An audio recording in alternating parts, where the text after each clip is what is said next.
This is a 2009 Audi R8 and it's so damn cool. I've loved this car ever since it came out, which amazingly is coming up on 20 years ago now. Its design is beautiful, it's aged fantastically, and its price has only become more affordable. Today I'm going to review this original R8. I'll show you all of its quirks and features, and I'll explain why this is a modern exotic car bargain.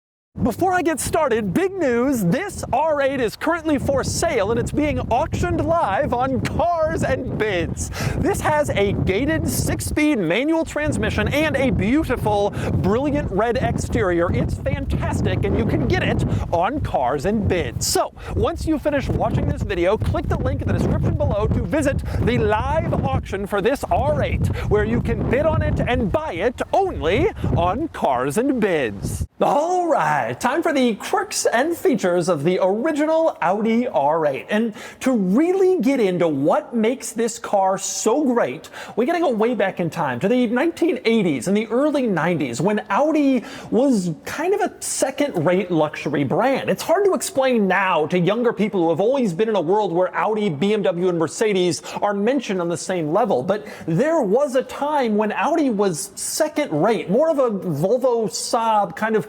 also-ran bit player in the luxury car segment compared to BMW and Mercedes-Benz, which were always at the top. That started to change in the mid to late 90s, specifically in 96 with the launch of the A4. The Audi product line started to improve. The interiors, the quality, the design, everything started to get better and better from the late 90s on in through the 2000s. But it was when the R8 came out in late 2007 that Audi was finally pushed over the top. This car gave Audi the credibility to compete with the best German luxury brands, and they've been up there ever since. And in large part, that's due to this car, which frankly was a master class in how to create a halo car. The success of this vehicle at the top of Audi's range has never been beaten or even equaled by other brands trying to do a halo car. The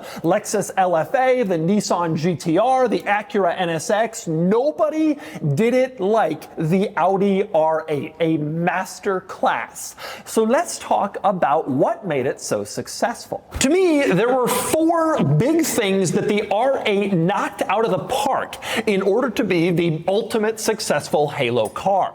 Number 1, we begin with design. This thing looked cool. In fact, it's been out for almost 20 years and it still looks cool. This car is still turning heads, the design still looks modern and exotic and special and awesome, and it makes you want it. You see it and you think, I want that car. It is so exciting and awesome. It's the general look, the wide design that looked like a supercar, even though it wasn't priced like that, the low-slung sports car exotic shape. The general look was a big part of it, but there were design details that helped too. A huge one was the glass engine cover, so you could look inside and see that big old V8. Regular sports cars at this price point didn't have a glass engine cover. That was reserved for the exotics, but here it was in the R8.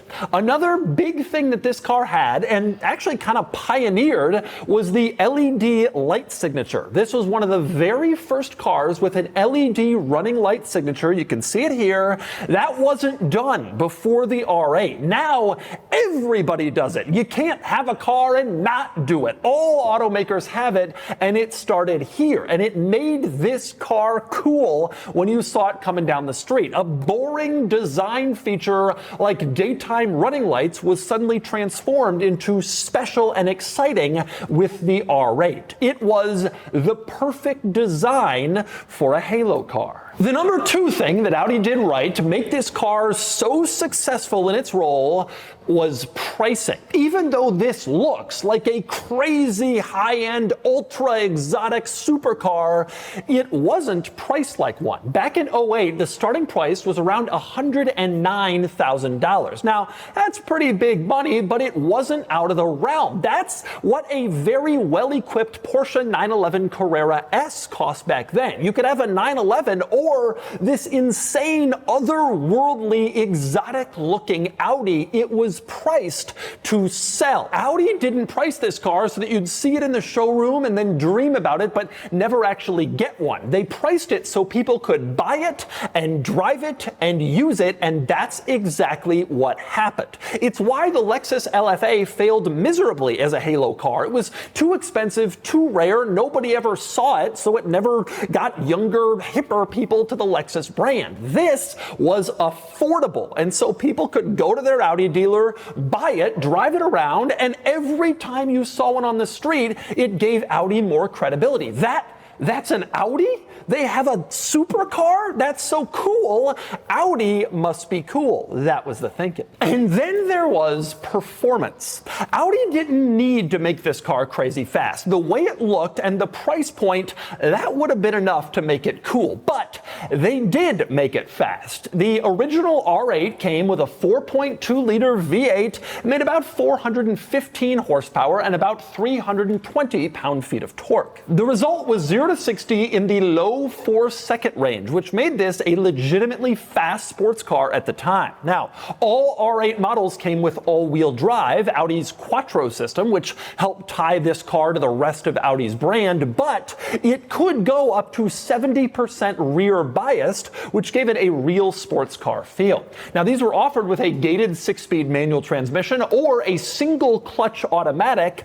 More on that a little bit later. But it's worth really underscoring that performance was another major factor in the R8's big success as a halo car. And finally, the number 4 ingredient required to create a successful halo car, another thing that Audi got just right, and probably the hardest thing on this list to get just right, the rest of the Audi lineup had been perfectly created and massaged to be as good as possible right when the R8 came out. And so they debut this halo car, and even if you can't afford an R8, you can afford one of the other great new Audi models that they had been developing in the background, all to hit just as this car showed up. And that was a brand new A4, which came out in 08, a brand new A5 and S5, which were just coming out. That was the most obvious step down from the R8. There was a brand new TT at the time, and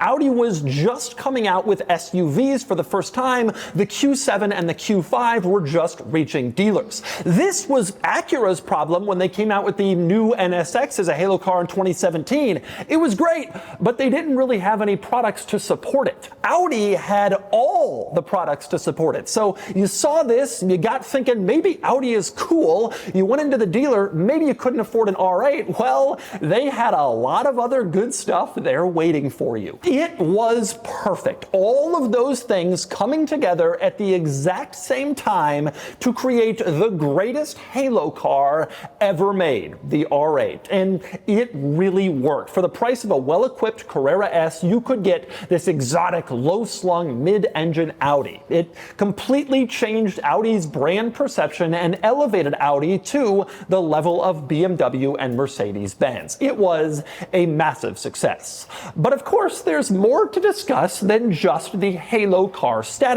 We must also talk quirks and features. And so we begin with one of this car's most distinctive and yet unusual quirks, the side blade, which is very odd if you think about it in the abstract. A panel going from the roof to the bottom of the car on the side that's a completely different color from the body. Not all R8s had this panel in a different color, but most did, and it's just so weird when you think about it, and yet it works so well.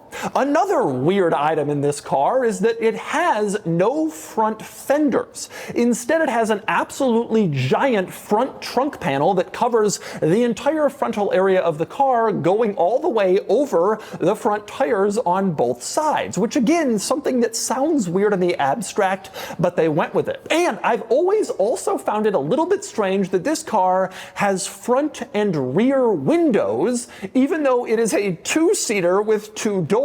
There's no rear door or rear passenger compartment where there would be a relevance for a rear window, and yet here it is. And it works. And in fact, that's true of all these things. If I described a car to you that had a different colored blade down the entire half side of it, and no front fenders, and 2 windows when it didn't need them, it would sound wonky on paper, and yet it just worked perfectly. The design was fantastic. Even though it incorporated some rather unusual elements on paper, they made it work perfectly in practice. And there were more interesting quirks on the outside of this car. For one, lighting. This car was famous for its LED light signature, but it did more cool stuff with lighting than that. I loved the rear lights, for example. You can see them on now with the turn signal. They always looked really cool, these sort of 2 individual rear lights and kind of this curly design on the inside. It was neat and it was distinctive. And up front, you also had a special look with the front turn signal, which interestingly was a halogen bulb, no LED in the early R8s, but it had this like monocle in front of it, I guess to diffuse the bulb when it would light up. Very unusual design, but kind of quirky and interesting to see. Also worth noting, in terms of quirks, around to the back of the car, you had a rear wing back here. Most people don't realize that because when the car is stopped, the wing is down, but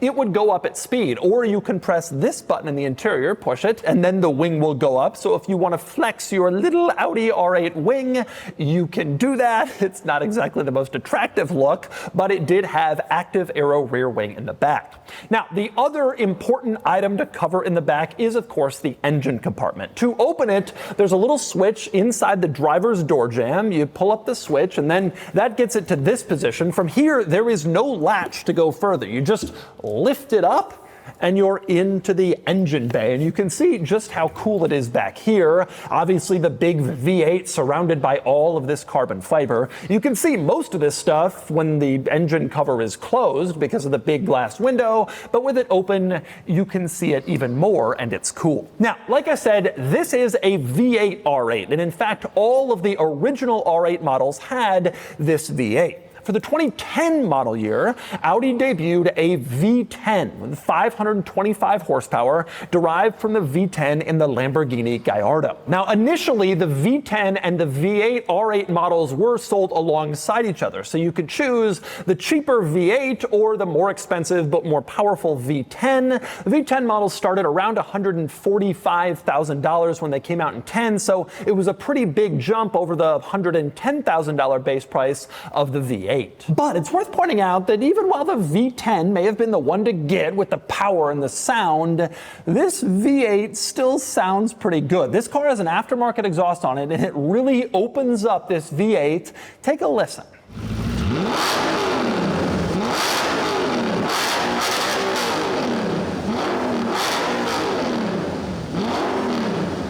And next we move inside the original R8, where there are many quirks and features, but we start with the overall design of this interior, which was, to be honest, pretty impressive. By modern standards, it may not seem that crazy, but back in its day, it really was. The overall cockpit-style look of this interior and just how modern and special it felt in here. Compared to Ferrari interiors of its time, Porsche, they were a lot simpler, more basic. This seemed like a futuristic spaceship in comparison. The way the gauge binnacles sort of sat there kind of floating, almost looking like a fighter jet or an airplane. The flat bottom steering wheel, which really hadn't been used in that many relatively affordable sports cars up until this time. And the way the center stack had these really severe lines going around the climate vents and then like raising up the infotainment screen above the rest of everything. It just seemed so cool. Also, the driver's zone, which is all carbon fiber, this sort of U shape going around from the driver's door panel up to the center console. Everything just seemed so cool in this interior. Again, pretty pioneering. A lot of exotic cars at this time didn't do this stuff. This one did, and others soon followed, and it was very special in here. And there were quite a few interesting quirks in here as well. We began with the transmission, a gated 6-speed manual, as you can see, with reverse reverse down and to the left. Very cool looking and pretty unusual. Not a lot of cars had gated manuals back in the day, but they decided to do it for the R8, which has helped preserve this car's value. Now, in terms of transmission, they also offered an automatic. Originally, it was called R-tronic, and it was a single clutch automatic, like Ferrari's F1 system, that wasn't really all that well received. Later, this car was facelifted in its first generation, and it was given a dual clutch automatic transmission, which is far more desired on the used market. To this day, the S-tronic cars, they're not worth quite as much as manuals, but they're still very desirable. But the R-tronic models with that single clutch are particularly undesirable. You want the gated manual like this car has. As for interesting quirks, next to the shift lever, we have this little button here, suspension, obviously. You press it to turn on sport suspension, and when you do that, you get a warning in the gauge cluster with an exclamation point, sport suspension on. And if you turn it off, amazingly, still an exclamation, sport suspension off. It's really excited about the decisions you've made about your sport suspension. Next, we move into the climate controls, which are really easy, well laid out, well done, but the control to select where the air comes out is a little odd. You can see arrows up, down for positioning the air, but then the selector for the climate vents has a picture of a vent, which makes sense, except the vent in this image is circular, and this car does not have circular air vents. So why did they do that? We will always wonder. Another interesting quirk of the climate controls is the heated seats. To turn on the heated seats, you press plus and a little light comes on, but then you keep pressing plus and the light simply moves from the left part of the heated seat control to the right part of the heated seat control. It doesn't like add lights, it just moves left to right. So do you want your heated seat left? That's low, or right? That's high. A little bit of an odd decision on how to do it, but that's how they did it. And speaking of unusual controls, here's a weird one. Go over to the headlight control, where frankly, it's a little bit odd that the automatic setting is actually one position to the right. Typically, that's the one that's straight ahead. But either way, the unusual control here is this button that has a headlight and then a clock on it. So you're thinking, what is that? I put my headlights on a timer? And the answer is yes, absolutely. It's actually the function that allows your headlights to stay on for a certain amount of time after you park the car. So like if you park in your driveway and it's dark outside, you want your headlights to stay on so you can get inside your house, that's the button you press to turn on that feature, which is actually pretty useful. And on the subject of unusual controls in this car, another interesting one is the central gauge cluster screen. You can see it here, an old school black and white pixelated display that doesn't have obvious controls, buttons for it. And that's because the controls for this screen are hidden on the windshield wiper stalk coming off the steering column, and they are completely unlabeled. You just have to kind of know. One of the controls is at the bottom of the stalk. It's this rectangular button. You push it, and that changes what's displayed on this central gauge cluster screen. The other control is a little switch at the end of the stalk. You push that up or down to change exactly what each screen is showing you. Again, this is not explained, obviously, in the owner's manual, but the buttons themselves don't have any sort of diagram or writing to let you know that's what they do. You just have to kind of figure it out. And since we're on the subject of screens, let's move on from that gauge screen to the central infotainment screen in this car, which you can see is actually a decent sized screen, but unfortunately, it's pretty clunky to use. This car was right in that era where screens were becoming popular, but they didn't really have touch screens down yet. And so this isn't a touch screen. In order to work it, you gotta press these buttons along the bottom to go to each section and figure out what you want. Obviously, navigation or vehicle info or settings, that makes sense, but unfortunately, this screen also integrated the radio controls. So if you want to turn on any music, media, radio, you gotta go into this screen and use the kind of clunky interface with this dial at the bottom and these little buttons on either side in order to dial up exactly which music or media you wanted. Not exactly an ideal screen situation in this car, but that's what they had. In fact, this screen is so old school that the button over here on the right, you can see a screen with some arrows, you push that and the screen itself folds down so you can insert a navigation disc or SD cards into the back of the screen, and then you can fold it back in place to start using what you've just put in. Definitely old school, not exactly the best screen solution, but that's what they had in the original R8. And I can tell tell you, it seemed pretty futuristic back then. Now, one other item worth pointing out in this interior, there's a lot of space in here. Despite the fact that this car had this low, wide, flat, exotic sports car stance, it was a pretty large interior. As a taller person, I have no problem with headroom, legroom, knee room, hip room. It all works well in here. There's really good space inside. In fact, there's so much space that if you put the seat forward, you can see there's a whole extra shelf behind the seats where you can store stuff. You have pretty good in-cabin storage in this car, again, despite its exotic car presence. You even had in the center console cup holders, as you can see here, and behind that you had another storage compartment where you could put even more stuff if you wanted. There was really good storage in this car, but there was also more storage if you wanted it in the front trunk. Now, to access the front trunk, you had two options. There was a button on the driver's door panel. You could push that and then it would pop open, or you press a button on the key fob and it would pop open, but then it would come to here. There was a little latch. You could open up the front trunk, which again is also all the front fenders and style in front of the car, all the body work, and you get into the front trunk and you can see it's actually a fairly big spot. It's not huge, it's not massive, but it's big enough for some storage. In addition to the storage behind the seats, you do have a pretty good space where you can store stuff, adding to the practicality of this car, another success of the R8. So, with all of the quirks and features in mind, you might be wondering what happened next. The R8 was a killer halo car when it came out back in 08, then what? Well,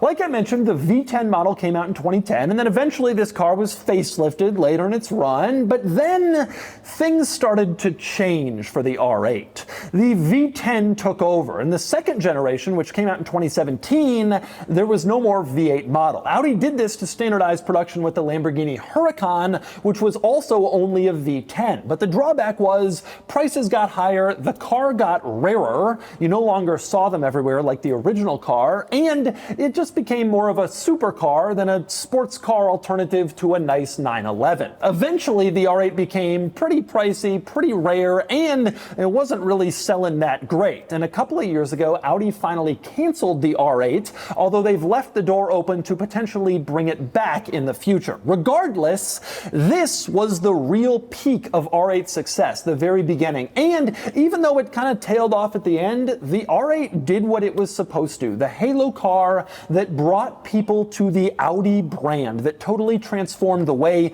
people thought about Audi. In the end, the R8 is no longer on sale, not as successful as it once was, but at the beginning, this car did everything that Audi hoped it would. And on the used market, these have been pretty impressive. Even now, they still retain at least 50% of their value compared to their new price almost 20 years ago. There's still a lot of desirability in this car because it looks so good, it drives so well, and because it's relatively easy to own. It's an Audi at the end of the day. So parts are available, you can service it at a dealership, you don't have to go to some crazy exotic car situation. It's a pretty usable, special supercar, and it's still valuable and exciting. And I'm excited to get behind the wheel. So let's drive the original R8. All right, driving the V8 manual R8. Just a minute into this drive, I am reminded of why I love this car so much. It is such a great combination of great things. For one, this car, this is an older one. I mean, this is like an 09, it's got 47,000 miles on it, and yet the interior is nice. I've always been a big fan of buying exotic cars from companies that make regular cars because they generally make stuff that lasts longer. You get into an older Ferrari and they feel kind of tired when they get miles on them. The leathers are not designed to be sat on and off and on and off for years and years and years. You get into an Audi R8 or a Ford GT or a Carrera GT, cars that are manufactured by companies that make cars that have to last a long time, and their stuff just lasts better. And that is true in this car. This interior is in shockingly nice shape considering the mileage level on this car. So that's one benefit.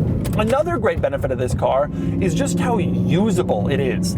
On the outside, you look at this car, specifically a red one with a black side blade or carbon blade like this, and you think it is the coolest looking car I mean, it's just, even all these years later, the original R8 still looks cool, and red particularly is a really attractive look on these cars. But inside, I've got headroom, I've got legroom, I've got knee room, I've got, I'm a comfortable interior in here, I've got a nice air conditioning, climate control, a touch center screen. Like, this is a usable car. It's easy to drive, and so you combine like pretty good build quality with the rare combination of exoticness and usability, and that's a pretty awesome thing. Not that many cars are both exotic and usable. It's a benefit of the NSX, it's a benefit of my Ford GT, and it's a benefit of this car, and not too many others, to be honest. Then you have the great and really fantastic benefit of the fact that this car is just wonderful to drive.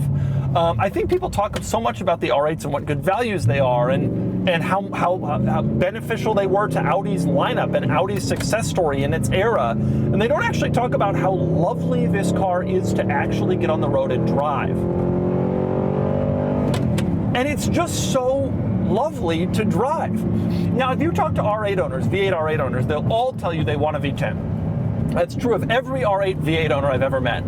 I disagree. As a guy who's got some powerful cars, I think that power, just maximizing power, can be overrated in a way. And I think that balance is a pretty cool thing. And I think that the V8 manual, gated manual R8 is kind of a sweet spot of balance. It is not as fast as a V10, but this car is not slow under any circumstances. It feels fast, it sounds fast, it is fast. And I think the V8 just gives you kind of the perfect torque and power band. It's not excessive. It won't get you in horribly crazy trouble, just get you in pretty decent trouble. And it's just good. It's just so good. And this is an excellent V8. This is the V8 that was in the RS4, not the problematic V8 that was in the S4. And so it's a much more reliable powertrain than the motor that you got in the regular Audi S4. In the days of turbocharging, where turbocharging has given us a lot of great benefits, power and fuel economy, and it's added a lot of horsepower to a lot of cars. There's a lot of great things about it, but a really well done naturally aspirated V8 is still a fantastic thing. And that is precisely what this engine is. It has a great power band. It is a smooth power delivery. It is not overly peaky. It is wonderfully torquey. It is everything you want from a V8. And it's just perfectly made to fit the size and performance level of this car. It just seems perfect. There's somebody doing a full turnaround with his head looking at this car go. After all these years, it's still cool. I gotta be honest too, I'm not a big aftermarket exhaust fan. This one sounds absolutely amazing. It totally wakes this car up in a wonderful way. And then of course, the other cool thing about this car that also isn't often mentioned is that you have the benefit of a gated manual. You don't just have a manual, you have a really cool gated manual. It feels so exotic to drive this car and shift through the gates. This car is just really wonderfully glued to the ground and amazing to go through the gears. And it's hard to find any fault in this car, honestly. I'm also just impressed by how fast this car still feels, how well this car is held up. They just hit a home run with this car, and it still feels like a home run all these years later. And as much as I love the newer Audi R8s, they've gotten so expensive and so like off the wall. I mean, they're supercars now. This was a sports car in the most wonderful way possible, and it is just so enjoyable at everything that it does. And so that's the original Audi R8. This car had a massive impact on the car world, on Audi's success, and on me personally. The latest R8 is cool and exciting, but it's become kind of a rare supercar. It's great, but the original was earth-shattering. It's still great, it's awesome, and it's becoming more affordable, and you can buy this one on Cars and Biz. Anyway, now it's time to give the original R8 a DougScore. And the DougScore is here, 64 out of 100, which puts the R8 here against some relevant cars. The R8 is excellent, and while R8 people pine after a V10, the V8 car is tremendously well balanced and a great value, and particularly exciting with the 6-speed manual transmission. I think these cars represent a great intersection of exotic, reliable, practical, and affordable, and I think they're fantastic buys with a lot to love.